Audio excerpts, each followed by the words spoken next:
neptal jsem se na nic. Věděl jsem, do čeho jdu. Celý proces odebírání vzorků a pitev byl podrobně rozčleněný. Každý dělal jen přesně určenou část. Původně jsem si myslel, že budu pitvat jen mrtvé vojáky, ale to se nestalo.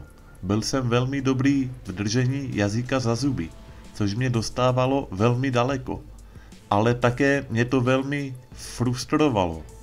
Byl jsem svou prací uchvácen a fascinován. Byl jsem posedlý chodit do práce, ale já a všichni okolo mě byli pod neustálým dohledem.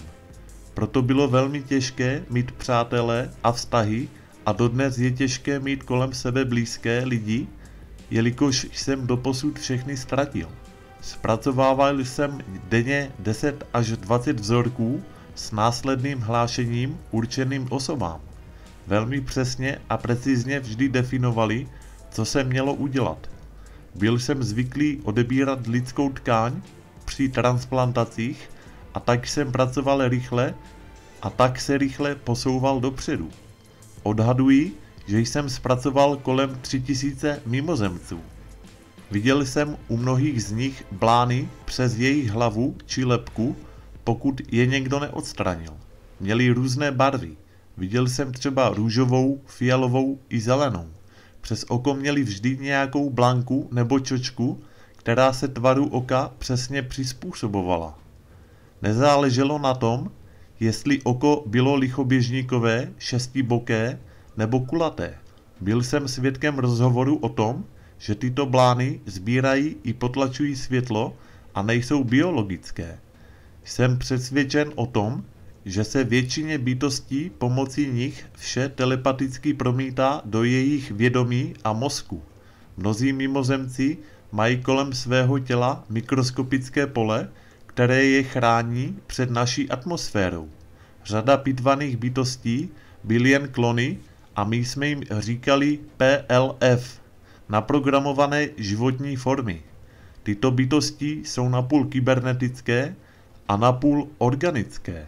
Vypadá to, že některé havárie mimozemců jsou záměrné, abychom se pomocí rezervního inženýrství posunuli dopředu. Námi nalezené bytosti jsou jen PLF a vydrží týden až 1 rok, většina z nich při havárii zahyne. Když tyto těla získali, snažili se je zakonzervovat tak, že je dávali do alkoholu nebo formaldehydu, ale těla se okamžitě rozpustila. Nemají kolagenovou strukturu, aby mohla být dlouhodobě zkoumána. Mají syntetickou strukturu.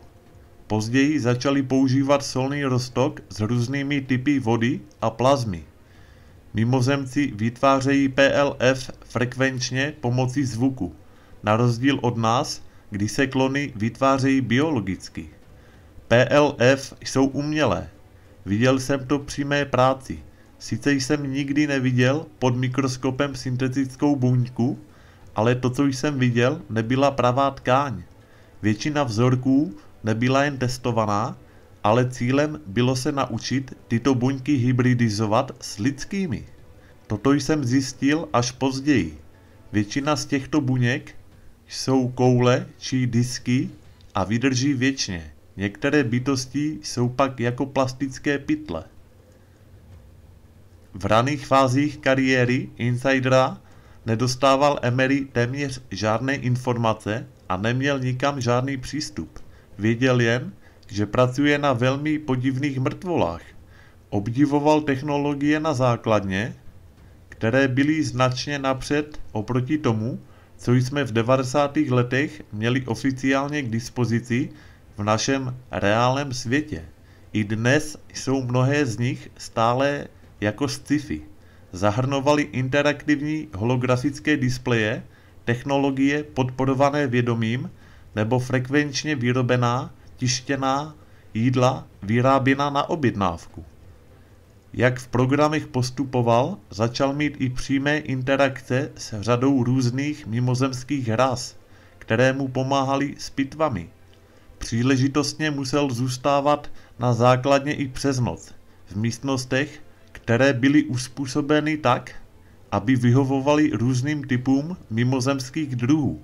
žádná z mimozemských skupin, se kterými se setkal, se nezdála být jako negativní. Ve skutečnosti měl z nich velmi intenzivní pocit extrémní pozitivnosti. Vysvětlovali, že jsou zde proto, aby nám pomohli porozumět našemu galaktickému sousedství, i když je zatím jejich existence udržována v hluboké tajnosti. Tyto rasy vždy chtěli, aby došlo k plnému odhalení a bylo strženo tajemství, které nás odděluje od našich galaktických sousedů. Jakmile začal Emery oficiálně vypovídat o utajovaných skutečnostech, byl několikrát zastrašován a dokonce byl velmi vážně ohrožen na životě při záhadných automobilových haváriích. Poté, co byl jeho život tak agresivně ohrožen, se Emery veřejně podělil o mnohem více podrobností než dříve. Hovořil o ohromujících a šokujících nových věcech. Jedním z nejpodivnějších sdělení bylo, že mnoho UFO, které byly nalezeny, jsou zajímavou fúzí mezi technologií a biologií. Tyto lodě často doslova vyrůstají. Ve vesmíru pomocí kombinace zvukových frekvencí a pokročilých technologií. Jednotlivé konkrétní bytosti tak mohou často použít svůj vlastní genetický materiál, aby jim napomohl k vyrobení plavidla, ve kterém pak cestují. Plavidlo pak komunikuje přímo se svým cestujícím a tvoří tak dopravní prostředek ovládaný myšlenkami. Výsledky testů DNA ze seškrabů na plavidle ukázaly, že odpovídají charakteristickým rysům a signaturám samotného mrtvého těla nalezeného v plavidle.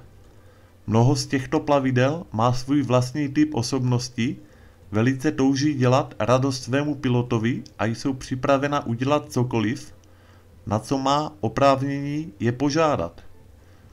Emery taky uvedl, že mnoha z těchto plavidel by nás odmítla odvést mimo naši atmosféru nebo sluneční soustavu, protože si uvědomují, že na to ještě jako společnost nejsme připraveni.